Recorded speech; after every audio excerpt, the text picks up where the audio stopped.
the beauty of growing up on the internet. Obscure flash games, creepypastas, lol cows, unsolicited gore videos, and, of course, a whole lot of sweet, sweet trauma. Oh, and Let's Plays. Ever since I was a little baby tooth, I've always enjoyed watching my favorite YouTubers playing my favorite games. Bijou Mike, Jacksepticeye, and for my Italian folks watching this, Favij. And it's thanks to these creators that I found out about Façade. And for a while, 11-year-old me would go home every day, steal my goofy-ass school uniform, boot up my computer, and suddenly, I was in an apartment in an unspecified American city drinking cosmopolitans while a dysfunctional couple fought in the background for hours on end. Good old days. But it was only when I played the game recently that I realized it's basically a fucking psychological horror. Like, listen to the soundtrack.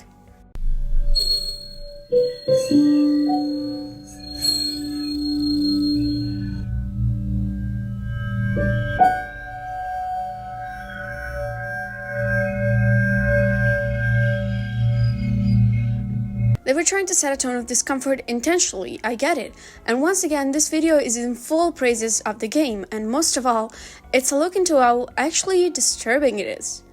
But let's take a step back, because I feel like a lot of people really didn't look into Façade too deeply, and I want to fix that. So, Façade is a game created in 2005 by Michael Matthias and Andrew Stern. It was intended as a drama piece, and at the base of it, there was artificial intelligence. To sum up the plot, you're a guest to the apartment of Grace and Tripp, a couple that has been married for 10 years. And you're the one responsible for them meeting each other. And I hope you're happy with what you did, because calling this couple dysfunctional is an understatement. The game mechanic is very interesting and ahead of its time, with you literally being able to speak with Tripp and Grace and condition the whole night. You can take sides, ask them about their sex lives, suggest divorce, therapy, and most importantly, you decide the ending. There are 7 endings in the game. You either leave, end in your adventure, which, honestly, I understand. You get kicked out by Tripp, or he literally just shuts the door in your face if you say something that triggers the AI as soon as the game starts, which was the source of a lot of memes. Either one of them leaves the other for good, nothing changes and they just pretend everything's okay, and they reconcile and actually try to fix their issues. Seems pretty intense for a game developed in 2005 with this graphic. Does it? Well, it's not only the plot that pulls you in, but the voice acting as well. And honestly, Andy Bates and Chloe Johnston both kill it. The lines are said with so much emotion, it's actually kind of bone-chilling. Everything looks so flat, yet the story, characters, and music feel so real. There was supposed to be a sequel to this, called The Party, where we would have had 10 characters and it would have been made in a very similar fashion to Façade, but in 2013 Matthias confirmed it was not working on the game anymore. I'm honestly hoping someone picks the idea up someday. For now, let's take a look at what we already have. As I said before, the player is being invited over to Tripp and Grace's house. There are 7 stages to the game. It's kind of like an iceberg, with each of them going deeper and deeper into their minds and lives. Stage 1, greeting Tripp at the door. Stage 2, greeting Grace. Stage 3, pre-fighting stage. Stage 4, pre-kitchen fighting stage. Stage 5, kitchen stage. Stage 6, post-kitchen fighting stage. And Stage 7, admitting the truth. You're probably a bit confused right now. Some stages are self-explanatory, but some others sound kind of weird. To understand, we need to go through the 2 characters and how they develop through each stage. So without further ado, let's get into it. We really want to thank you for years and years of pain, agony, love. Love. Tripp is usually perceived as an antagonist in the game, being the one with the power to kick you out and overall having some questionable takes on marriage. During stage 3, he will either start busting your balls off about his trip to Tuscany, or he will start busting your balls off about his drink mixing hobby. Also, this joke is so subtle yet so effective, it's crazy. Why don't I make us one of my new drink inventions? I call it Grace's Inner Soul. It's a mixture of Chardonnay, bitters, and lots of ice. It's obvious that Tripp is obsessed with material possessions and status, not listening to Grace when she suggests living a simpler lifestyle. This is because Tripp's family is lower class, which he's really ashamed of, considering Grace's is wealthy. Trip is shown to really care about how his marriage looks to others, and to his credit, he does put a lot of effort into it. But at the same time, he comes off as very inconsiderate towards his wife, at times even controlling. We learn that he pressured her into advertisement while she was actually into art. Some accidents that lead to stage 4 involve Trip opening an expensive Bordeaux that was reserved for the couple's 10th anniversary, ouch, that he took Grace to Italy on the weekend of her friend's art show, and in these two cases, he's definitely in the wrong. Or Grace would point out that he had been a bartender, which he looks upset about.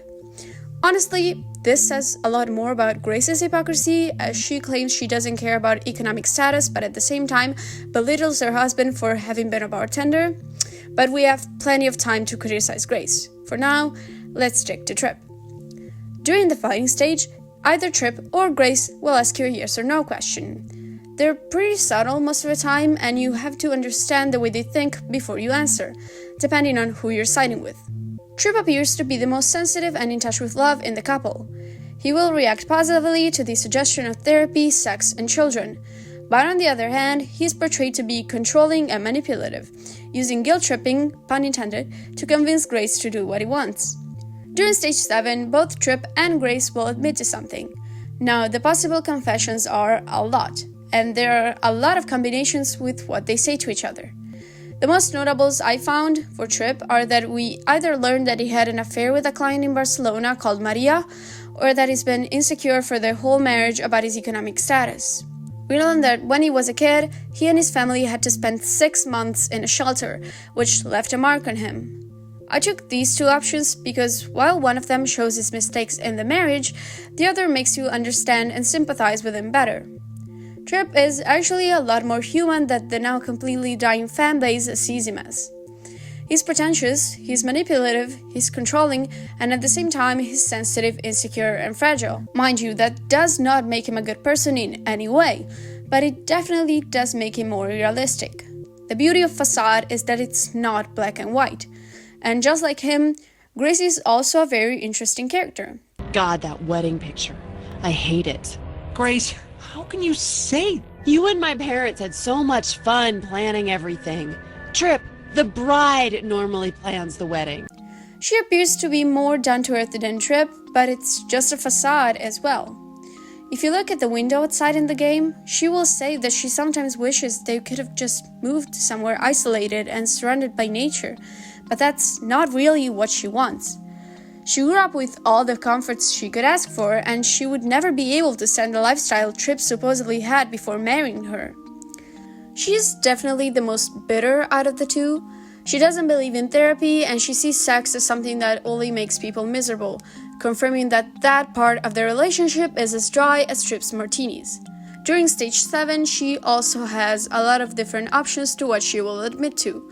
However, the most notable are that she also cheated on the night before their wedding day with a guy from college, and that she let Trip dominate her throughout their relationship, getting married, going into advertisement, and not pursuing her love for art solely because he pressured her into it. This is very interesting in my opinion, because it solidifies that Grace doesn't really know what she wants or what she's doing. She never had to make choices for herself, and if she had the option, her whole sense of security would crumble. Trip and Grace's relationship was doomed from the start. This game has kinda turned into a meme with time, and the purpose of this video is to highlight how actually depressing and outright disturbing it is. These two characters feel genuinely real. They're trapped in this loop of constant fighting and misery. There's nothing beyond the flat view of the city outside the window, and you, as the player, are forced to watch them spit venom at each other for the entire run, only to never really get a happy ending. We don't know how their lives will go after you leave, if they'll actually be fine or if they'll just wallow in this toxic relationship for the rest of their lives. They're both equally insufferable assholes, and they're stuck with each other forever. The problems in their relationship are so rampant that even in the ending where they talk things out, it leaves a sour taste in your mouth. The game doesn't even try to give you a full sense of security at first. Like I said, the score is unnerving, and the design of their apartment makes it feel cold and empty. The walls in the house are black. It's a shame that this game got abandoned by the developers, and I hope with all my heart that someone picks the game up someday, earns the right to it, and reanimates it. Maybe makes it more advanced.